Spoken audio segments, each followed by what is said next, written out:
10 মাস 10 দিনের তীব্র কষ্ট, প্রসব বেদনা, নিজে না খেয়েও সন্তানকে খাওয়ানো, ছোট থেকেই আদর যত্নে সন্তানদের শখ আহ্লাদ পূরণ করে বড় করা, এত ত্যাগ স্বীকার করেও মা নামকে জান্নাতের টিকিট কি শেষ বয়সে এসেও একটু যত্নের ভাগীদার হতে পারেন? পটুয়াখালীতে বৃদ্ধা মাকে মুরগির খোপে আশ্রয় দিয়েছেন সন্তানরা। দর্শক, একটি মর্মান্তিক ঘটনা জানাতে যাচ্ছি আপনাদের, যা শুনলে আসলে আপনার চোখ থেকে পানি বের হবে।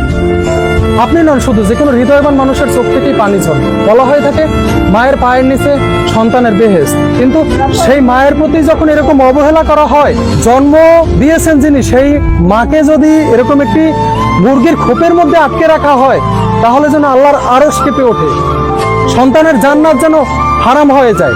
এরকম একটি ঘটনার বর্ণনা জানাতে চলেছি আপনাদের। যে মা বাড়ি বাড়ি ভিক্ষা করে সন্তানদের লালন পালন করে বড় করেছেন, সেই গর্ভধারিণী মায়েরই আজ আশ্রয় হয়েছে মুরগি রাখার খোপে। বৃষ্টির পানিতে ভিজে যাওয়া এরকম স্যাঁতস্যাঁতে পরিবেশেই দীর্ঘ বছর যাবৎ বসবাস করছেন জনম দুঃখিনী মা। মুরগি রাখার খোপটিতে নেই কোনো কাঁথা কিংবা বালিশ, এমনকি হাওয়া বাতাসও চলতে পারে না ঠিকঠাক। দেখা যায় এমন একটি ঘরেই কোনো মতে খুঁটুমুটু দিয়ে বসে আছেন অসহায় মা। একটু পরপর খাবারের জন্য করছেন ডাক চিৎকার, কিন্তু কে শুনে তার চিৎকার? জানা যায় ঝড় বাদল যাই হোক না কেন, সকাল হলেই বৃদ্ধা মাকে মুরগির খোপে রেখে কাজে চলে যান সন্তান ও পুত্রবধূরা। এ সময় তাদের থাকার ঘরটিও রেখে যান তালাবদ্ধ। নিরুপায় হয়ে খাবারের আশায় নরবরে শরীরখানা নিয়েই এবারে ওবারে ছুটে বেড়ান জনম দুঃখিনী মা। সম্প্রতি পা পিছলে আছাড় খেয়ে মাথা ফেটে যাওয়া সহ হাত ভেঙে গেছে বৃদ্ধা মা নূরজাহান বেগমের। সারাদিনের যন্ত্রণায়ও ছটফট করছেন তিনি।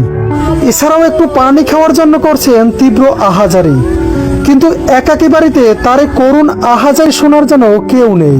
কারণ আদরের ছেলেরা যে ঘর তালাবদ্ধ রেখে সকালবেলায় চলে যান এদিক সেদিক, ফেরেন আবার সন্ধ্যায়। সম্প্রতি বন্যা হওয়ার কারণে জোয়ারের পানিতে থই থই করছে নূরজাহান বেগমের খোপটির চারপাশ। এতে যেন তার মধ্যে কাজ করছে এক অজানা আতঙ্ক। দুঃখজনক এমন ঘটনাটি ঘটেছে পটুয়াখালী সদর উপজেলার লাউকাঠি ইউনিয়নের দক্ষিণ লাউকাঠি গ্রামে। অবহেলিত বৃদ্ধা মায়ের 2 সন্তানদের কাছে এ বিষয়ে জানতে চাইলেও তাদের কোথাও খুঁজে পাওয়া যায়নি।